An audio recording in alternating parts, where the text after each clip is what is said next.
കേരളത്തിന്റെ വിദ്യാഭ്യാസ രീതി മൊത്തത്തിൽ അഴിച്ചു പണിയണം എന്ന് പറയുന്ന സമയത്ത് നമ്മളൊന്ന് ആലോചിക്കേണ്ടിയിരിക്കുന്നു. 2023-24 ബജറ്റ് പ്രകാരം 14% കൂടുതൽ വിദ്യാഭ്യാസ മേഖലയ്ക്ക് വേണ്ടി മാറ്റിവെച്ച സംസ്ഥാനമാണ് നമ്മളെ കേരളം.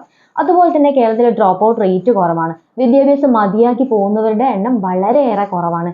0.1% ഇത് പ്രൈമറിയിൽ വരുന്നത്, 0.4% ഇത് സെക്കൻഡറിയിൽ വരുന്നത്. 92% ടീച്ചേഴ്സ് പറയുന്നത് അവർക്ക് പഠിപ്പിക്കാനുള്ള മെറ്റീരിയൽസ് അവൈലബിൾ ആണെന്നാണ്. അതുപോലെ തന്നെ ക്ലാസ്സുകൾ ആരംഭിച്ച് 30 ദിവസത്തിനുള്ളിൽ ടെക്സ്റ്റ് ബുക്ക് കുട്ടികൾക്ക് ലഭിക്കുന്നുമുണ്ട്. അതുപോലെ യുനെസ്കോ പറയുന്നുണ്ട് കുട്ടികൾക്ക് ഇത്ര ടീച്ചേഴ്സ് വേണം. അതായത് പ്രൈമറിയിൽ 20:1 എന്ന അനുപാതവും സെക്കൻഡറിയിൽ ഇത് 17:1 എന്നാണ്. നമ്മുടെ കേരളം ഏകദേശം ഇത് അച്ചീവ് ചെയ്യുന്നുണ്ട്. കോവിഡ് പോലെയുള്ള പാൻഡമിക് വന്ന സമയത്ത് ഓൺലൈൻ ക്ലാസ്സുകൾ പ്രൊവൈഡ് ചെയ്യാനും കേരളത്തിന് കഴിഞ്ഞിട്ടുണ്ട്. അതുപോലെ തന്നെ ഫ്രീ എഡ്യൂക്കേഷൻ ആണ്. ഉച്ചഭക്ഷണം പ്രൊവൈഡ് ചെയ്യുന്നുണ്ട്.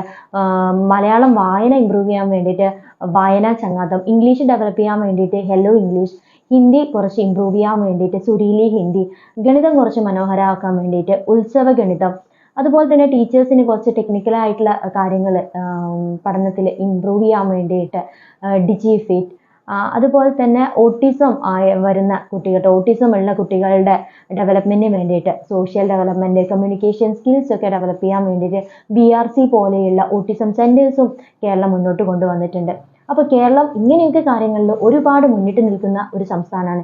ഇന്ത്യയിൽ തന്നെ കേരളം എന്ന് പറഞ്ഞു കഴിഞ്ഞാൽ വിദ്യാഭ്യാസത്തിന് ഒരുപാട് പ്രാധാന്യം നൽകുന്ന ഒരു സംസ്ഥാനമാണ്. അപ്പോൾ ഇങ്ങനെയുള്ള നമ്മുടെ കേരളത്തിന് എവിടെയാണ് പോരായ്മ സംഭവിക്കുന്നത് നമുക്കൊന്ന് ആലോചിക്കേണ്ടിയിരിക്കുന്നു അല്ലേ?